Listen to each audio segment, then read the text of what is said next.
మీరు గోమాంసం తింటారా తినరా? తింటానన్నా. మళ్ళీ ఇంకోసారి అడుగుతున్నాను. తింటాను అన్నాను నేను. చాలా పెద్ద కాంట్రవర్సీ అవుతుంది. అయితే అవనివ్వండి. మరి హిందువులంతా గోమాంసాన్ని దైవంగా భావించేది.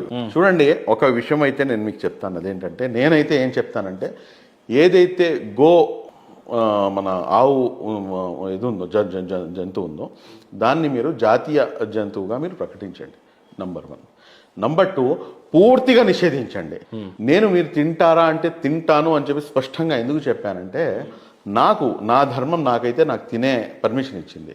కానీ నేనేం చేస్తున్నాను, నా హిందూ సోదరుడి యొక్క ఏదైతే మనోభావాలు ఉన్నాయో ఆ మనోభావాలు దెబ్బతింటాయి అని చెప్పేసి నేను దాన్ని తింటాం ఆపుతున్నాను. కానీ నేను ఎంతవరకు ఆపుతాను, ఇంకోళ్ళు ఎంతవరకు ఆపుతారు, ఆపుతారు.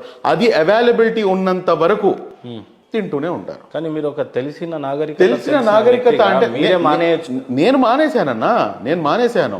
కానీ నేను కావాలని చెప్పేసి మీకు ఆన్సర్ ఇచ్చాను. తింటున్నారా అంటే ఎస్ నేను తింటున్నాను అని చెప్పింది. ఎందుకంటే మీరు ఇవాళ ప్రతి చోట కూడా విచ్చలవిడిగా దొరుకుతుంది. మీరు దాన్ని అన్నింటినీ ఎందుకు బ్యాన్ చేయరు? మీరు